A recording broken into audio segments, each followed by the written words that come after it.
Bonjour à tous et bienvenue dans votre My Ninja Academy. Aujourd'hui, nous allons parler de Naruto en utilisant le Susanoo.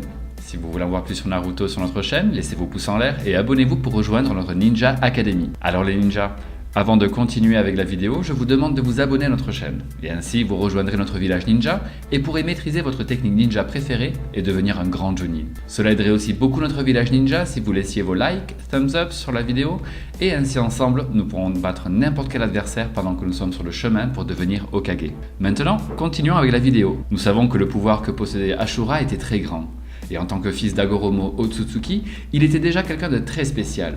Mais en héritant d'encore plus de pouvoir et en utilisant son entraînement, il est devenu encore plus admirable pour ses capacités. Et ce pouvoir, bien que de manière incomplète, a réussi à traverser des générations jusqu'à atteindre notre cher Naruto Uzumaki, sa réincarnation actuelle.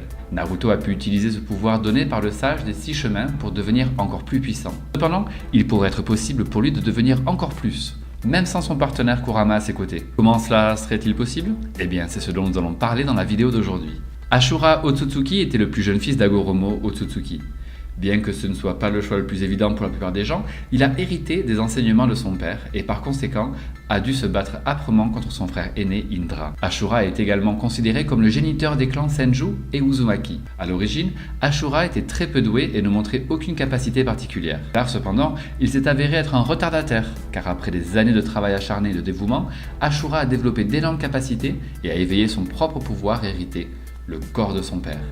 Il finit par égaler la puissance et les compétences de son génial frère aîné Indra. Il était également un leader compétent, gagnant d'innombrables disciples fidèles.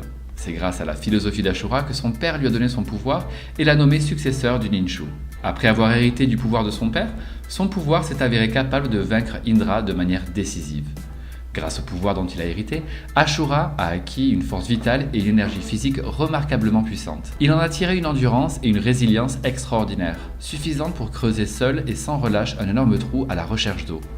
Au combat, il est très compétent en taijutsu. Il a également manié un shakujo et un sabre à différentes occasions, ce qui implique une maîtrise des deux. Bien qu'apprenant beaucoup plus lentement qu'Indra avec le temps, Ashura s'est grandement amélioré dans cet art. Et finalement, il devint très compétent et suffisamment informé pour transmettre ses enseignements à d'autres. Il s'est également révélé être un adepte du combat avec cet art, capable de repousser les attaques de son frère de génie avec les siennes. Dans l'anime, il peut sentir la présence de chakra à des distances notables et guérir les gens de la plupart des blessures.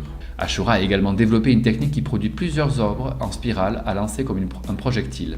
En outre, il peut endormir les gens. Dans l'anime, apprenant de l'application des sauts de main d'Indra lorsqu'il était enfant, il est devenu très connaisseur des 5 éléments, au point de pouvoir apprendre aux autres à utiliser leur affinité. Il semble exceller particulièrement dans la libération du vent, capable de manifester une lame de vent pour couper la roche ou de s'en entourer pour repousser les attaques, ce qui était assez fort pour repousser la libération de la foudre d'Indra. Au moment où il a combattu Indra dans l'anime, il a manifesté la libération du bois, qui par extension pouvait utiliser la libération de la terre et de l'eau. En le combinant avec le senjutsu, il pouvait créer des structures gigantesques pour attaquer.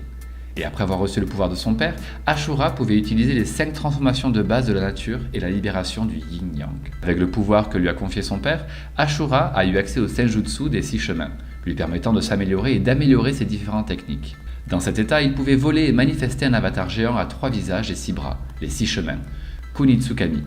Il pouvait également manifester 9 sphères de la quête de la vérité, qui pouvaient être façonnées en divers outils et constructions capables de combattre le Susanoo d'Indra avec. Il pouvait également les utiliser à l'unisson avec son Kunitsukami, qui grandissait également proportionnellement à la structure. Après la mort d'Ashura et d'Indra, les descendants des 2 frères ont poursuivi cette rivalité pendant les éventuels descendants d'Indra, le clan Uchiwa, rivalisent avec les éventuels descendants d'Ashura, le clan Senju.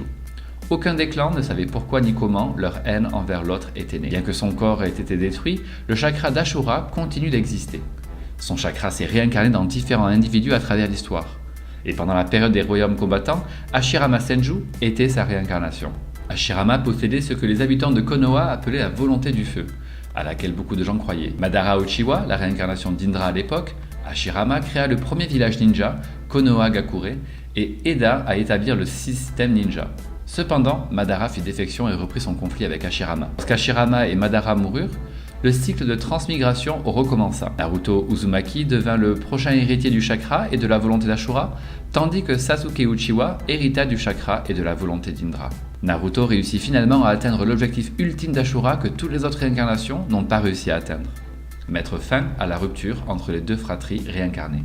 Naruto y est parvenu après avoir vaincu Sasuke, qui a finalement accepté les idéaux de Naruto. Les idéaux d'Ashura ont permis à son père de réaliser une nouvelle possibilité pour le monde. Hagoromo créa les 9 bêtes à queue en utilisant la technique de création de toute chose pour séparer le chakra des 10. Il donna des noms à chacune d'entre elles, espérant que le moment venu, elles se réuniraient en une entité unique mais différente, et qu'à ce moment-là apparaîtrait une personne qui leur montrerait ce que le vrai pouvoir. Lorsque Naruto se lia d'amitié avec elle, des siècles plus tard, les bêtes en vinrent à croire que Naruto était cette personne. Le pouvoir d'Ashura était vraiment grand. Il est devenu encore plus puissant après avoir reçu la bénédiction des pouvoirs et du soutien de son père Hagoromo, bien que cela ait été le déclencheur des autres conflits au fil des générations, comme nous l'avons vu. Cependant, Naruto, en tant que descendant et réincarnation la plus récente, est une personne très puissante par nature. Même sans être un Jinchuriki, il possède une énorme réserve de chakra qui lui donne l'avantage d'une grande vitalité et d'une meilleure récupération après une blessure. Alors qu'il était encore un Jinchuriki, il avait encore assez de puissance pour faire une sorte de reconstruction de la forme de Kurama, appelée bête à queue.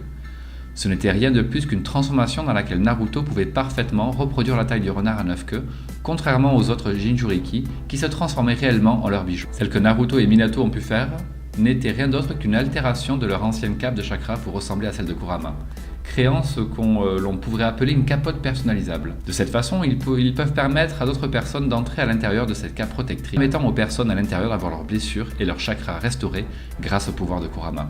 C'est un pouvoir bien différent de celui du Susanoo des Uchiwa, venu d'Indra il y a des années. Le Susanoo est un avatar humanoïde, géant, fait du chakra de l'utilisateur qui l'entoure et se bat en son nom, qui a été transmis à travers toutes les générations du clan Uchiwa. Il s'agit de la capacité la plus puissante disponible pour ceux qui ont éveillé le Mangekyo Sharingan dans leurs deux yeux.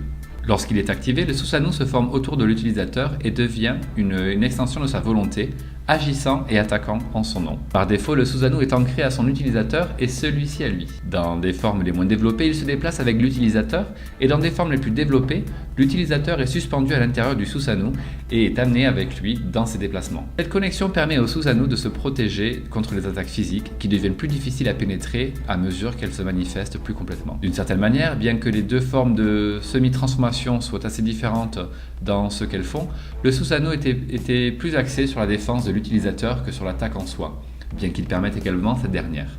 Et la cape de chakra de Kurama était capable de restaurer complètement un shinobi à terre, récupérant ses blessures et son chakra. Pour cela, cependant, il faut une quantité astronomique de pouvoir que seuls les bijoux possèdent. Mais comment cela fonctionne-t-il? Après tout, lorsque nous voyons l'avatar du combat d'Ashura apparaître dans le manga, nous constatons que sa forme ressemble beaucoup à celle de la bête à queue de Naruto, ce qui est assez curieux de savoir si c'était intentionnel ou simplement une référence à la propre puissance de Naruto. Après tout, à cette époque, les bijoux n'existaient même pas. Il n'a jamais été dit non plus que les Jinchuriki ou les personnes dotées de pouvoirs similaires existaient. L'avatar d'Ashura est un mélange d'Aswa, du moine bouddhiste et d'Inari, ceci compte tenu de la mythologie et des références utilisées par Kishimoto pour créer des apparences des différentes transformations. Mais c'est alors que nous avons quelques questions à résoudre.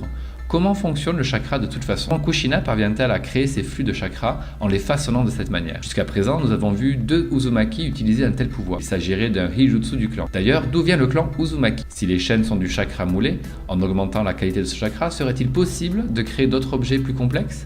Peut-être une armure géante, quelque chose assez similaire à ce qu'est le Susanoo lui-même. Les techniques qui solidifient le chakra, comme les chaînes de Kushina et les outils de chakra créés par Kinshiki, ont déjà été présentés. On peut donc supposer que l'avatar d'Ashura a plus ou moins suivi cette idée. Mais au lieu d'être moulé dans des chaînes, il a été moulé dans une créature. Et ces immenses quantités et qualités de chakra héritées de son père Hagoromo étaient aussi le boost fourni par l'énergie naturelle, et tout ça a contribué à ce qu'il soit capable de faire tout cela. Mais Naruto serait-il capable de reproduire le pouvoir d'Ashura?